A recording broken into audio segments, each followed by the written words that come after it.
You really need a protected system. There are billing companies out there that are not completely HIPAA compliant. There's many terrible things that happened recently, and do they ensure those people are properly actually trained and they follow the same things? What really scares me is on that remote sourcing Facebook group. What I see sometimes is, do I really need cyber insurance, or, oh, I priced it, it's very high. And these are people that are actively working on accounts and don't have it. And that's really scary. We make dental billing and insurance easier to understand. Subscribe to stay updated and help us grow the channel.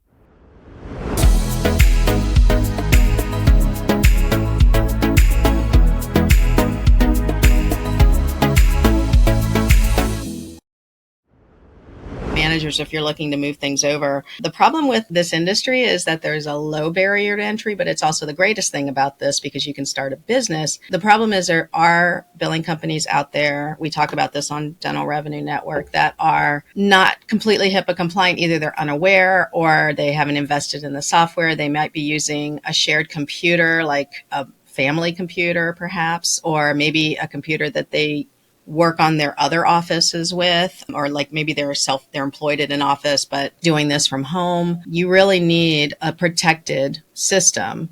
And I know that's something that you reassure your clients about. So if you're looking at hiring a company, that is something to ask about. What should they ask in that regards to make sure that it is the case? Yes, actually, that's great because I just spoke to one client who's starting soon and they asked so many great questions. And I was just telling that person, I'm like, I'm so proud of you. Oh, that's good. So great. I'm like, I wish everyone would be like that and would be so interested in their business and making sure that, you know, who they hire, following all of those standards, because it's so important right now, right? There's many terrible things that happened recently and they still happen with cybersecurity. So yes, there's definitely things to ask. And number one, I'd say, you know, really ensuring that the company does have proper insurance, right? Cyber liability insurance and errors emissions insurance, they're covered, you know, in case something happens. Yeah. And then, of course, you know, just finding out what softwares they're using. Are they business grade HIPAA compliant softwares or they're just personal use, right? So all of those things, how are their systems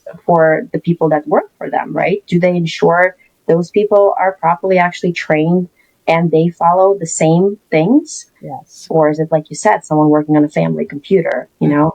Yeah, that's very, very important. I remember, and I didn't do anything like what you guys did. I did claims cleanup years ago, but it was always on site. But I remember a client asking for the cover letter of my errors and emission insurance. And all of my consulting, though, there's only been 2 clients that have ever asked for that.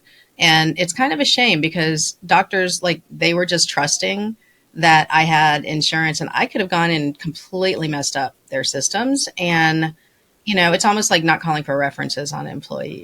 You know, it's just, I mean, I'm glad I'm trustworthy, I guess. But in the end, that is something that if you're a billing company and they ask for that, that's not out of bounds. That's actually fine. Then I guess they want to make sure that you've done your fraud, waste, and abuse training if it's necessary. You know, whatever is required. The cyber insurance piece is huge. And what really scares me is on that remote sourcing Facebook group that our friend Estella, she's one of the administrators on there, and a lot of remote billers are on there. And what I see sometimes is, do I really need cyber insurance, or, oh, I priced it, it's very high. And these are people that are actively working on accounts and don't have it. And that's really scary. It is scary. And I think, you know, it is more important than ever right now. And not just even having the cyber policy attached to your regular policy. I truly believe there should be a separate cyber policy because, you know, if you read those policies, the ones that are just attached to the regular one, they're not as comprehensive. No. And you have do a whole bunch of stuff in order to qualify. Yes. And if you miss one of those steps, like, they don't have to pay. And that's really terrible because I know, you know, it could ruin someone's life. It's like a whole log of backups. Can you provide that? You know, and when you're a small business like myself, like you, do we have a huge IT team that's going to be able to handle that kind of call? So yeah, know what you're getting into, billing company owners. Not a deterrent, but you definitely need to know. So is there another question that this person asked that was surprising? Yeah, they actually were asking many questions. You know, well, one thing that was actually surprising. And, that they want their computers off by a certain time of the day when they're leaving the office. Oh, So okay. that was very interesting to me. That was the first one. And I totally get that. I understand their concerns. Yeah. So it's something, as a smaller company, we may still be able to compromise on, but some bigger companies may not be able to make sure that everything has been done by 5 o'clock, right? Interesting. Okay, so what is the expected turnaround time on a couple different things I'll ask? And keeping in mind that this is, I want to say it's specific to what you know, and I'll give input too, but there are certain situations where the timelines we may discuss may not apply for whatever reasons. Just make sure that your billing company can tell you what an expected timeline is and to stick by it. But I think it's pretty standard. Like, what's the timeline? Like, if I say to you, I'd like you to do eligibility and benefits on a patient, how many days prior to the appointment is pretty standard? Well, what we do is we want to make sure that, we provide quality and we don't compromise on that. So we have those standards set, and this is what we just go by. So for us, it is 72 business hours. Okay. We can verify a week in advance, but if the schedule changes, we're only checking up to 72 hours in advance. Okay. Okay. And then what about a custom setup? So do you do that with them, a custom setup, or is it just the portal eligibilities that they get? Like, if they have a specific list of things they want you to check, is that different than the generic stuff that we can pull? Oh, yeah, definitely different. And we don't have many practices who want the breakdown anymore because we just see that it's been a waste of time and resources lately.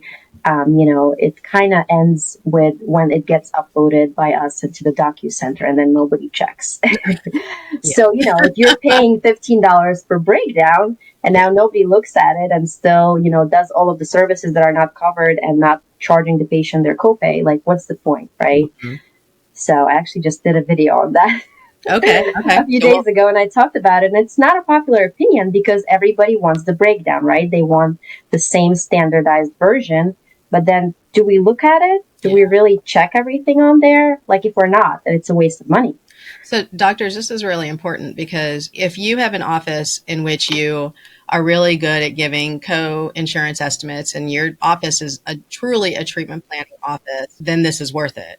But if your office is run very fast, and also, let's be honest with yourself. Does your team look at that, and is it reflected in the co-insurance discussions that you have with your patients? Because I do know offices that think they get everything, and then the co-insurance, like, they either don't collect it or it's just so wildly off. So, be honest about what you need. If you learned something new today, subscribing is the best way to support the channel and keep learning with us.